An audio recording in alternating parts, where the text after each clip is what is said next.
But we'll learn from it. Obviously, we want to make it different, especially the results that we had in the last few years, and do our best to achieve it. And Mikel Merino was in good goal scoring form again in midweek for Spain. Is that something that you would say he's added to his game a little bit more since arriving at Arsenal? Do you take some credit for his development in the final third? I think the credit is with him because he had those qualities. I think obviously positioning players and insisting in certain qualities that can really impact and maximize the resources of the team.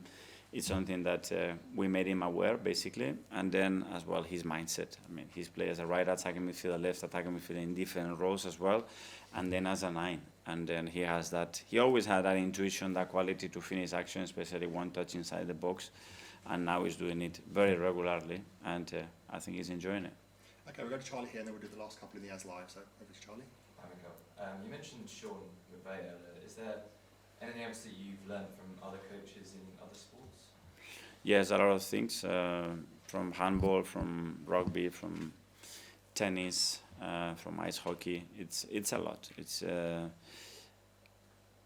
and not only from the sport, but the sport played in different countries. So it's not the same rugby here that rugby in Australia. And it's something that fascinates me. It's not only about the sport, it's about the culture, about managing, about managers that they've been in the job for 1 season or 13 seasons. It's a completely different job. So it's always that willingness, and to learn, that curiosity to learn, is always there.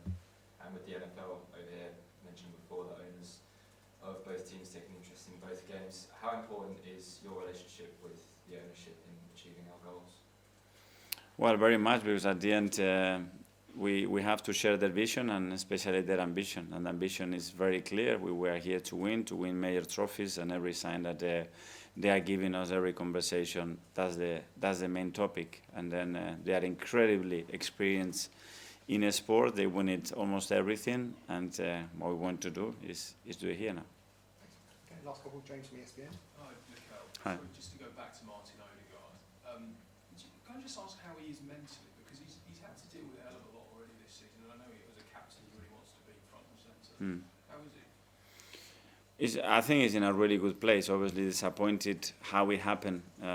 The good thing is that he does everything that he possibly can to prevent injuries. The injuries that he had, they are very, very difficult to prevent. So that's something that you weigh off yourself, and that's it. And then he cannot afford to be in a different mindset. He's the captain. He needs to drive the standard. He needs to be the example. He needs to bring that energy next to that. So that's it. When you don't have an option, you are a dad. You have to look after your kids. You have to be there. You are good. You are tired. You don't. You have to be there. That's his responsibility in the team. And I mean, you never want to be out without your captain, obviously. But with the squad building you've done over the summer, you must feel in a better place to be able to deal with it. Yes, for sure. But that doesn't mean that Martin is a capital player for us. He's a very, very, very important for us. We haven't had it almost since the start of the season, like other players, unfortunately. But we are coping because we have strengthened the squad, because we have players with all the qualities that they are still performing really well, and that's what we have to do. But make sure that we have him back, because we will be a better team. Okay, and Phil, PA. Hi. Since the last round of fixtures, Arsenal have now been installed as the favourites by the bookmakers to win the Premier League. Do you think that's an accurate representation of how things stand at the moment?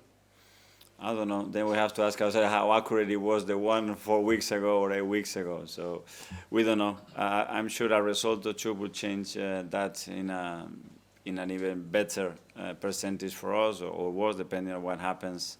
Let's focus on what we can control.